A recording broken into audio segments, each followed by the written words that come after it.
Hi guys, I cannot believe the last time I did this was May of 2018.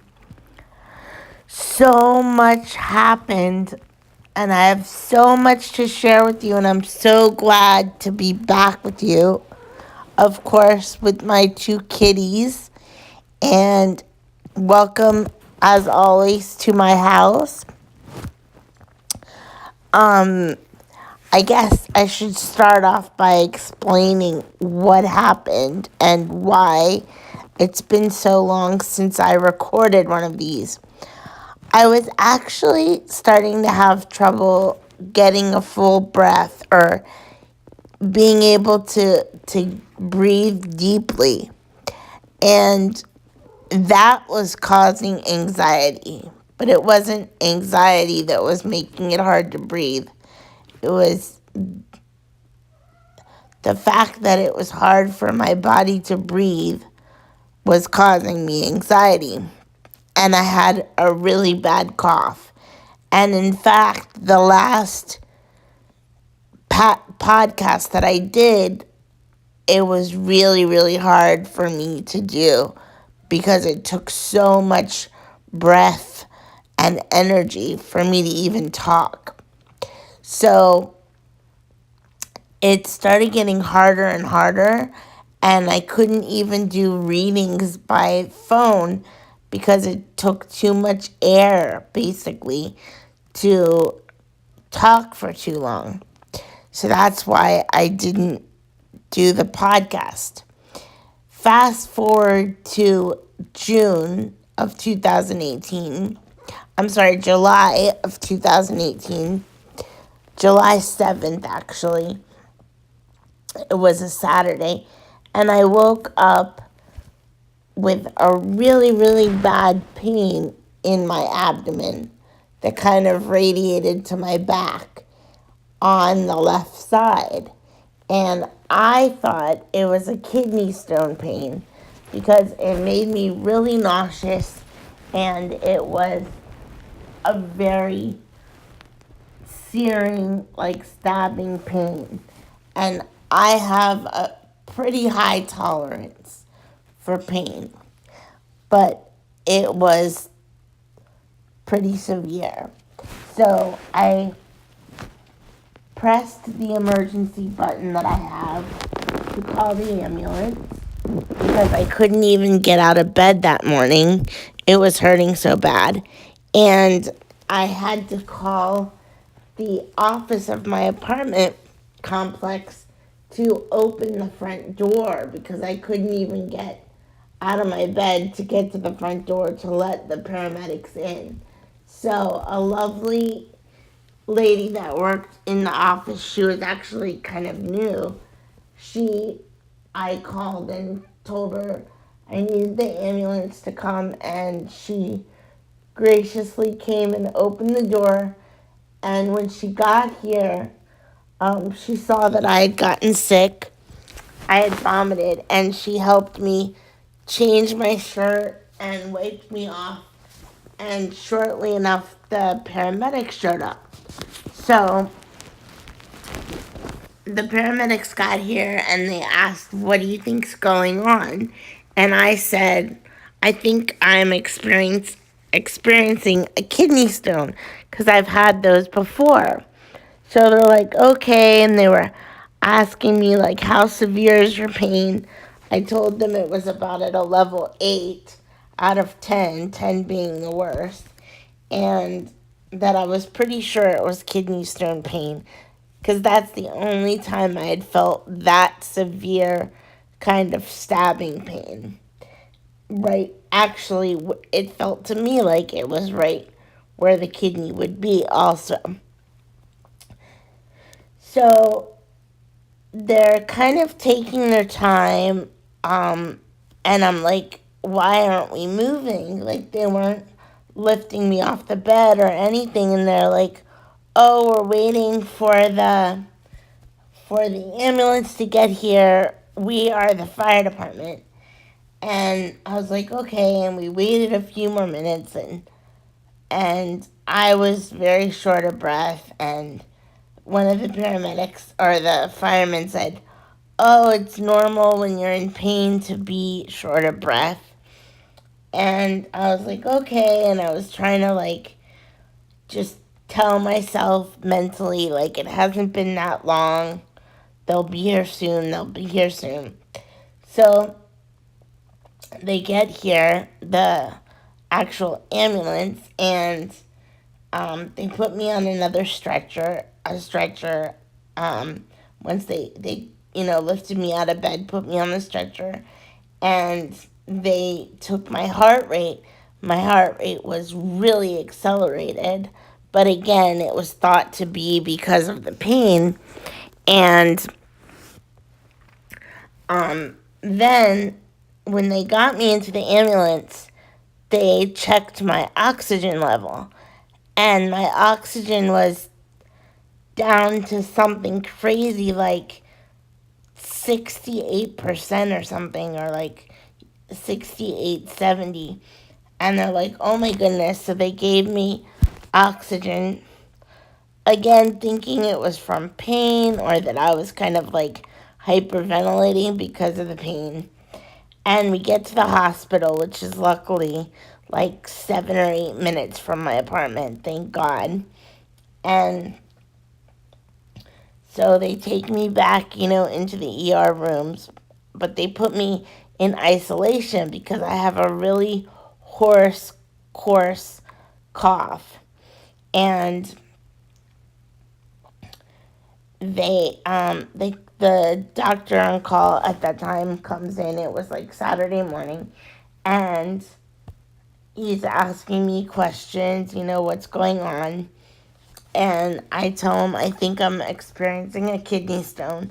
So he says, okay, we'll do an x-ray, and then we'll get you some pain medicine, if that's what's going on. So they do an x-ray, and shortly, about maybe 15 minutes after they do the x-ray, they ask me, have you ever had any lung problems? And I'm like, no, never. And then they say, we're going to do a CT scan so we can get a better picture. And I'm thinking, that's kind of weird. Like, what do they need a better picture of? But I was in so much pain, I'm like, okay, let's just do this so you can figure out what it is and then hopefully get me some pain medicine. So they do a CT scan, and they come back again relatively quickly, and they say, your lung on the left side is completely collapsed, and you basically have a hole in your diaphragm, and that hole has gotten so big from a hernia. You have a hernia that pushed a hole in your diaphragm, and the hole got so big that your intestines, your stomach, and part of your colon are pushed up behind your lung, behind your heart, and have basically collapsed your lung. And they asked me, have you been in a car accident? And I'm like, no, I would certainly know if I'd been in a car accident. And the doctor comes back and he's like, in 25 years, we've only seen this maybe one time at this hospital. And from the looks of the CT, it's been this way for a while for you because you have tissue that's actually grown, that's put all the organs that are out of place behind your lung, causing stress on your heart. There's tissue that's grown that's connected them together. So we have to do emergency surgery.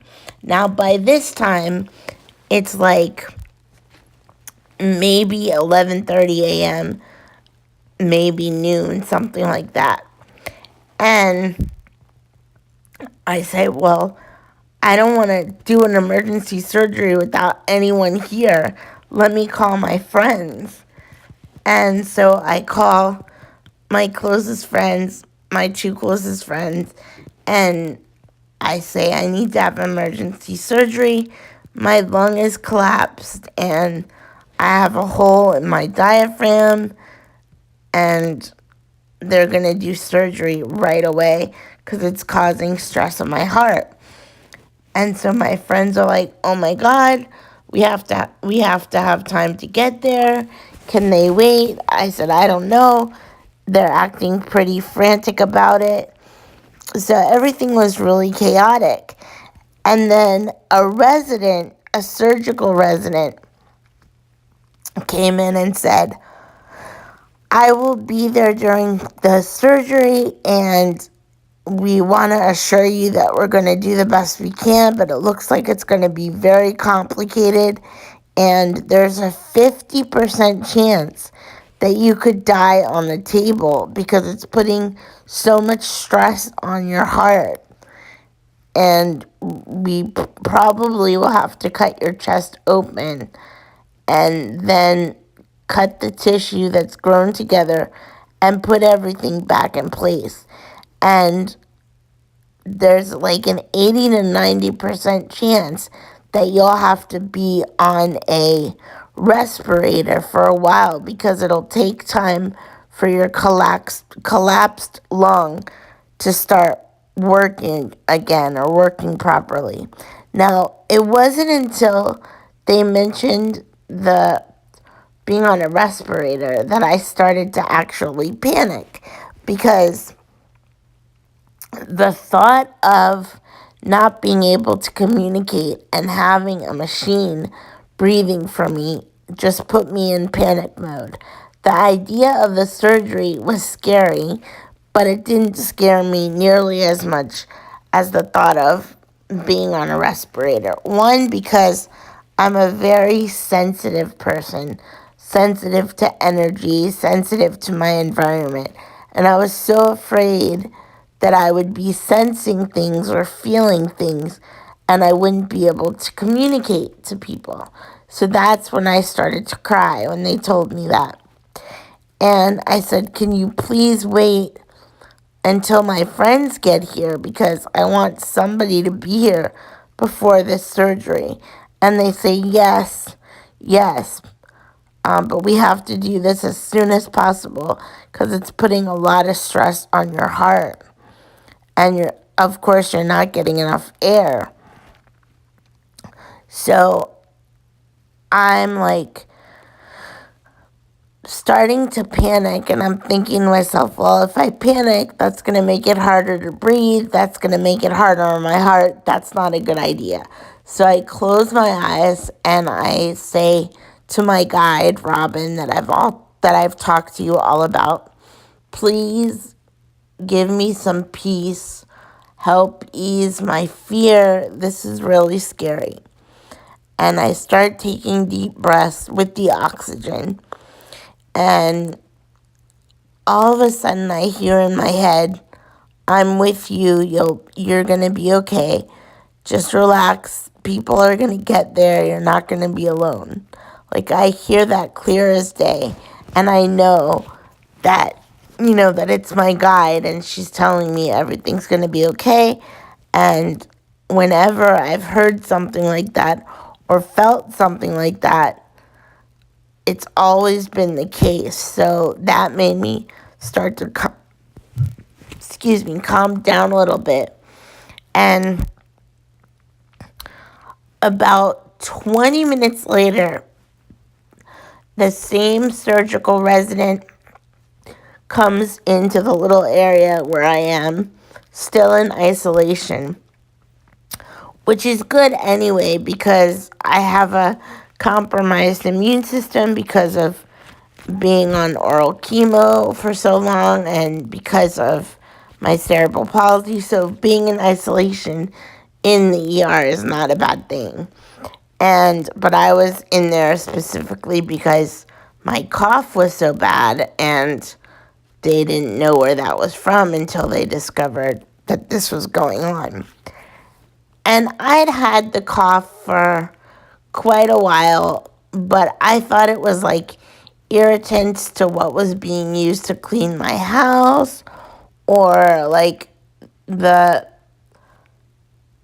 the product of the fact that when I was going through IV chemo, I had, used medical marijuana to help me through that, and I had smoked it, so I thought maybe it was residual from that, even though I hadn't used the medical marijuana in quite some time. I just always made some kind of like logical explanation for the cough. But when I started getting that pain on Saturday morning, the cough got even worse. And it was because the lung was collapsed, basically. But the surgical resident came back in and she said, your surgery is so complicated and it's so rare and it's so involved. We've actually called a surgeon from Miami to come and help us, and he can't be here for the surgery until 6 o'clock in the morning. So we're not going to do surgery until 6 o'clock tomorrow morning. And that was such a relief to me because that actually gave my friends time to get there, and it gave me time to ask people to pray because I am a huge believer in prayer and faith. And I wanted to start a prayer chain, and I wanted to pray and have as much peace about it as I could. And I wanted a little bit of time to digest the news that I had just been given. So that made me a little bit more at ease. I told my friends, they're not going to do the surgery till tomorrow morning. But of course, my friends wanted to come Saturday to talk to the doctors and to really know what's going on. And they decided to put me in ICU because there was so much stress on my heart and because my oxygen was so low, so they could monitor me through the night and give me pain medication. So they admitted me into ICU, and my friends got there and they said, don't worry, we're going to be here first thing in the morning, so you won't be alone. And I was fine through all of it, except when I talked about the fact that I was really scared of being on the ventilator. Again, the idea of not being able to communicate. And I also had a fear of what if I get on the ventilator and for some reason, because my body's been through so much, my lungs decide that they don't want to work on their own anymore and I'm not able to get off the respirator. So all those kinds of things were going through my head. And I'm not usually a worst case scenario type of person. I'm usually the most optimistic and can find even the slightest silver lining in the darkest of clouds. So it's not like me to go to worst case scenario, but I was terrified of the idea of a respirator. And you also have to remember, being a child that grew up with a disability, I experienced many of my friends who were disabled, not necessarily with my disability per se, but other disabilities that passed away at an early age. So by the age of 8, 9, 10, 11, 12, I'd experienced a lot of my friends passing away. So it was something that was not a regular thing, but death was certainly something that I grew up with. It was certainly something that was talked about and processed as a child. And I always had great school counselors who would talk to me and my friends, that knew other disabled people that passed or got really sick. So I knew several people that had been put on respirators and they never got off respirators, or put on respirators and then they passed, or put on respirators and something bad happened, like they got pneumonia and then that took their life. And also, just FYI, the leading cause of death for somebody with cerebral palsy, which is my disability, is typically a respiratory infection or pneumonia. So, pneumonia and respiratory issues, breathing issues, have always been a little bit worrisome for me because I was aware of that fact, and because my pediatricians always warned my aunts and my grandma, if she gets sick, you have to nip it in the bud because her body can't fight it off the same. And my lungs were a little bit smaller than average size because I was so premature as a baby. So, all of that to say, respiratory and breathing issues, were something that kind of put me on high alert.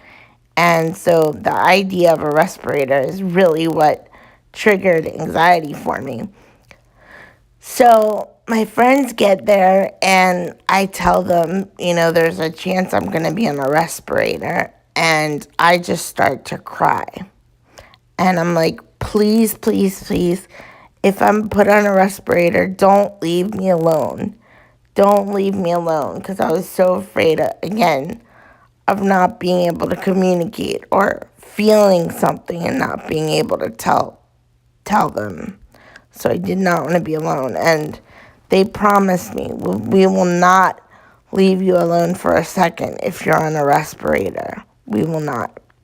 And my dear, dear friend told me that her ex-husband had had the same surgery and that he was fine and he was on a respirator for a week or two and he came out of it perfectly. Now, when you're in a state of shock and anxiety and you get shocking news like that, you just basically believe or take in any information that kind of gives you peace of mind. And she meant well from the bottom of her heart. And it was true. Her ex-husband had a diaphragmatic hernia, which is what it was called, what I had. But he was not on a respirator.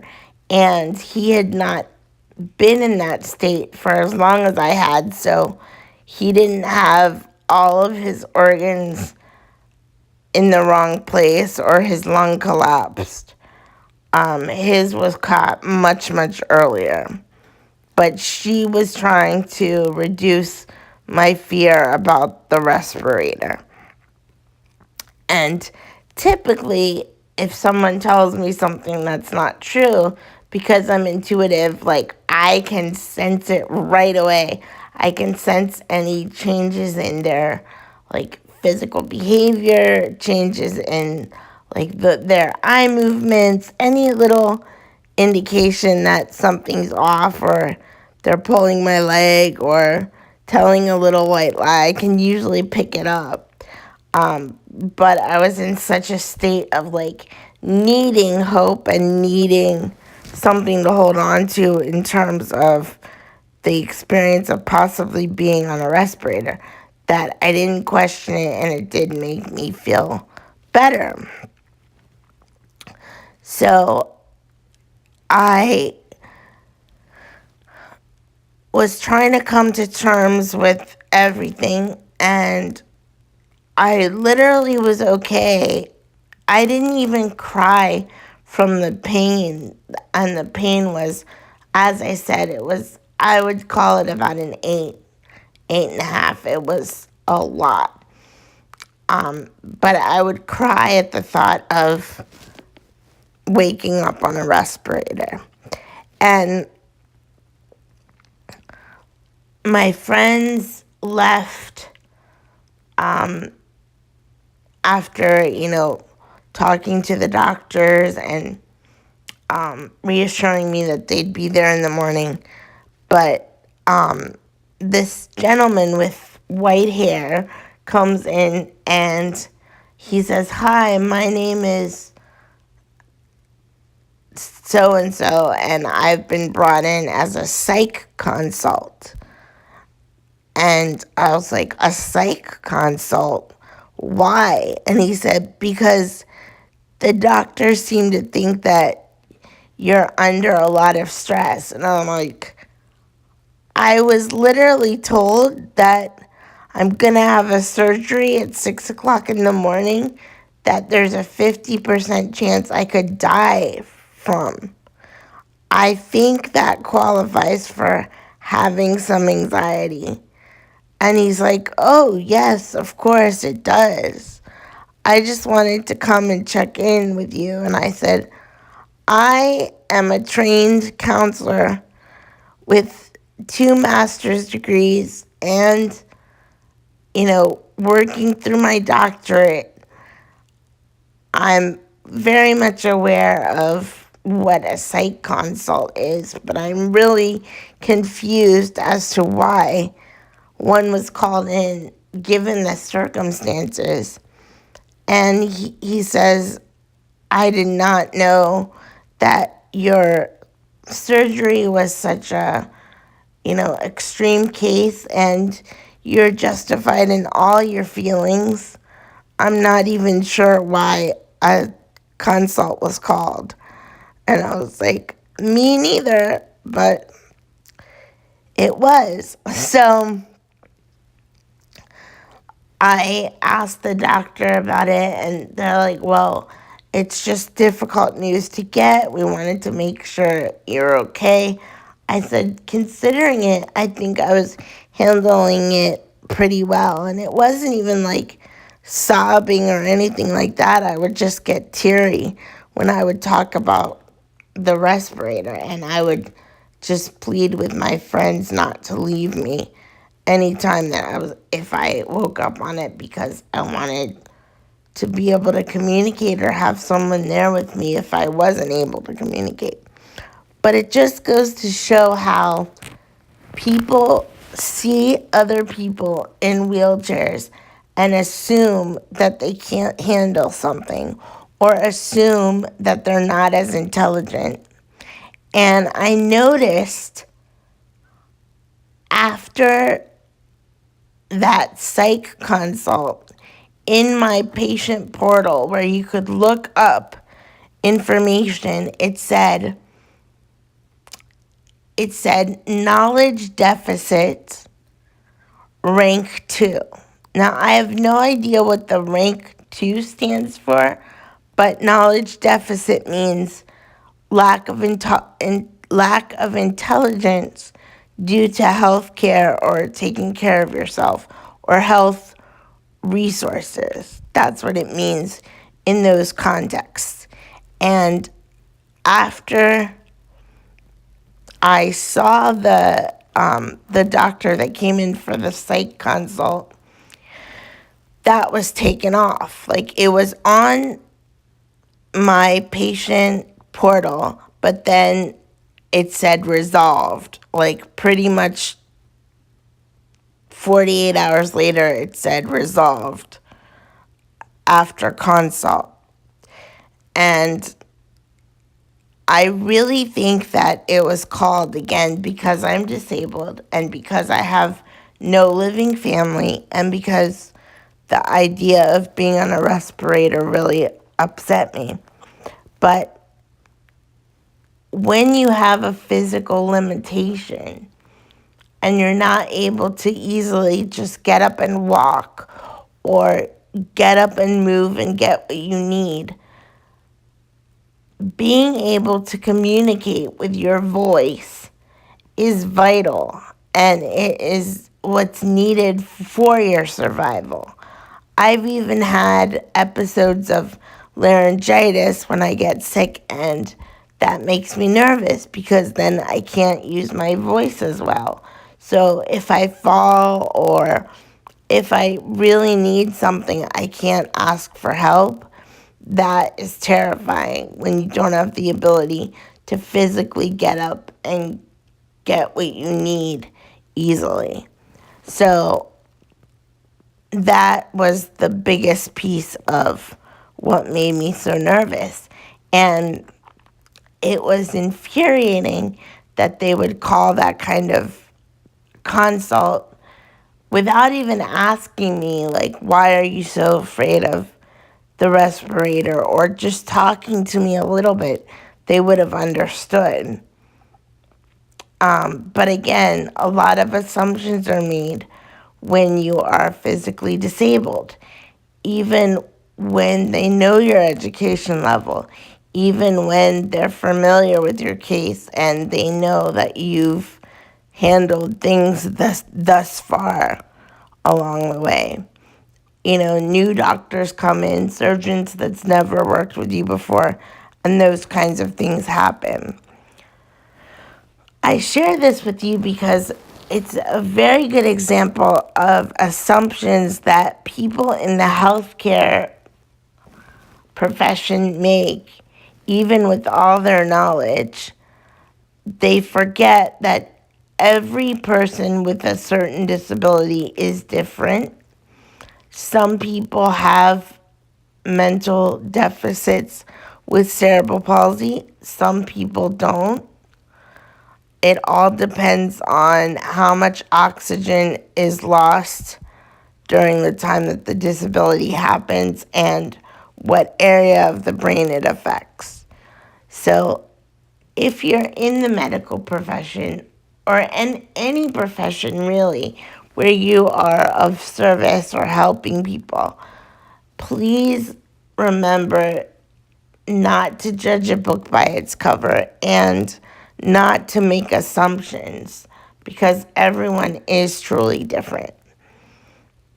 And it's okay to have moments of anxiety or have moments of fear during a crisis. But those are the times that you really have to rely on a higher power and feeling that connection. And that's why it's important to make an effort to connect and have those connections every single day, so that when a difficult day or situation does arise, it's really easy to make that connection and call on it when you really truly need it. So your spiritual journey or connection or experience should be a daily practice, even as I mentioned in some of the previous podcasts, even if it's like a 5-minute, I'm grateful for A, B, and C, and please protect me throughout the day. Or talk to your angels and say, please help me find a parking space. Or thank you for a wonderful lunch. Or thank you for waking me up this morning. Those simple gestures of making connection and connecting to the vibration of gratitude, which the vibration of gratitude is equivalent or equal to the vibration of love, which is divine energy. So you are making that connection anytime you really connect to gratitude.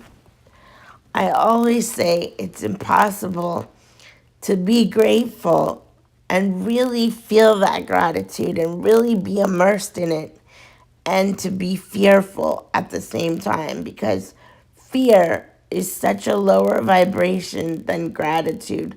You can't experience both at the same time. It's impossible. So when you feel fear creeping in, try to switch your mind to something to be grateful for, because that will override or cancel out some of the fear, at least for a little bit, because again, you can't experience those two different vibrations at the same time. So I did that. I was grateful that my friends came. I was grateful, actually, that they brought a psych consult in who was able to verbalize that it was a ridiculous thing to do given my circumstances, who actually made me feel validated in everything that I was feeling. And he was a really sweet, genuine, professional doctor, because he handled it perfectly. And like I said, it was taken out of the record pretty quickly, when he was able to talk to me for less than 10 minutes and find out what was going on.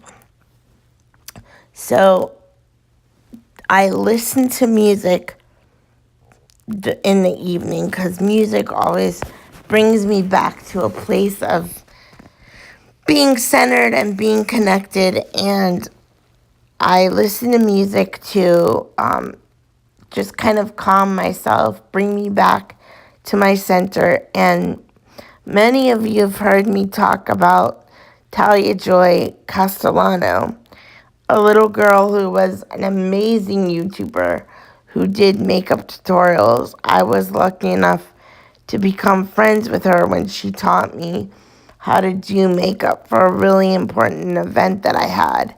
And we stayed connected, and now I'm very close to her family. And she battled cancer. So when I was first diagnosed with leukemia, she was still with us. She was still here. And she encouraged me and told me I'd beat it. And when I talked to her, she was so mature and so wise for her age that I would forget how young she was. And I just really admired her. And I felt like sometimes she was older than me because that's how wise and mature she was, because of her experience with her own journey through cancer, and because she was just a wise soul to begin with. So I closed my eyes and I said, please, Talia, watch over me from heaven and do whatever you can to help me not wake up on a respirator, because you know how afraid of that I am. And as soon as I did that, I felt this weird, like, warm feeling, but warm from the inside. Almost like that feeling you get, like, when you've been outside in really cold weather and then you come in the house and it's warm, and a family member or a loved one gives you a warm cup of soup or a warm cup of tea, and that warm, loving, comfortable feeling. I got that from the inside. And crazy enough, right at that time, there was a shift change. And my nurse in ICU came in, and her name was Talia. And it was spelled exactly the same way. And she was a little petite thing, just like my Talia Joy. And it was crazy because I asked Talia in heaven, I was like, please give me a sign that you're with me. And literally not even 30 minutes later, the new nurse came in, and her name was Talia. So I don't know if my sweet Talia Joy incarnated into a human being for a little bit to be my nurse so that I could feel her presence, or if she helped somehow a nurse in ICU named Talia come be my nurse for a little bit. But it was a big sign, and it made me feel a lot easier about everything. And as I said, I was listening to music because that always gives me comfort. Of course, Jessie J, because she's my favorite. I love her lyrics. I love her beats. I love her style of singing. So I was listening to her new album, Rose, particularly the song I Believe in Love was really giving me comfort. And so the next morning, my friends were there early, and I had my headphones on listening to music as we got in the elevator to go to the operating room. And I was still a little bit nervous at this point about the possibility of waking up on a respirator, but I had kind of come to terms as much as I could with it. We listened to the song I Believe in Love. My friends sang it with me in the elevator to give me strength. And my friend was like, tell me your favorite songs by Jessie J. So I'm telling her my favorite songs, and she's like, we're going to make sure that this is played all the time if you're on the respirator, because we know it'll give you strength. I'm like, okay. So she had a whole list right there. And I asked the surgeons if they would pray with me. And it was so amazing because both the surgeons that were working on me and the surgical residents and the nurses, everyone that was going to be involved, got in a circle right before we entered the operating room, held hands, and I said a prayer. And I don't even remember exactly what I said, but I asked Jesus and God and all the angels and all my loved ones in heaven to watch over me and to give the doctors and the students and everyone involved the knowledge that they needed, and for God's will to be met and for the best outcome possible. And after doing that, I had this overwhelming, again, sense of peace from the inside. And I said goodbye to my friends who were also part of the prayer circle. And I remember when they put the anesthesia on to put me to sleep, I closed my eyes, and I remember before falling asleep, I said to my guide, Robin, in my mind, if there's any way that you can do it, please help me wake up so that without a respirator. And if I do have to be on a respirator for a long period of time, I would actually rather go to heaven than be stuck on a respirator and not able to communicate. That's how strongly I felt about it. And I was like, well, whatever is supposed to be and which will be for my best interest, please let that happen. And again, that warm sense of peace from the inside came over me, and I went to sleep. And the next thing I know, I'm waking up, and I remember taking my hand, my left hand, and reaching up over my chest before I opened my eyes, and I'm feeling for like tubes or machines or something, and I don't feel anything, and I open my eyes, and I'm not on a respirator. I'm feeling no pain. I'm breathing again, still with the oxygen, the liters of oxygen, but no respirator. And pretty soon the doctor comes in and says, we did not have to put you on a respirator. Your lungs started working immediately when we moved all the organs back in place and patched the hole in the diaphragm with mesh material, and your lung just started working. We cannot believe it. We did not think that was going to happen because your lung had been like that for quite a while. And he's like, you are definitely a bit of a miracle because we didn't even have to cut your chest open. We did the surgery laparoscopically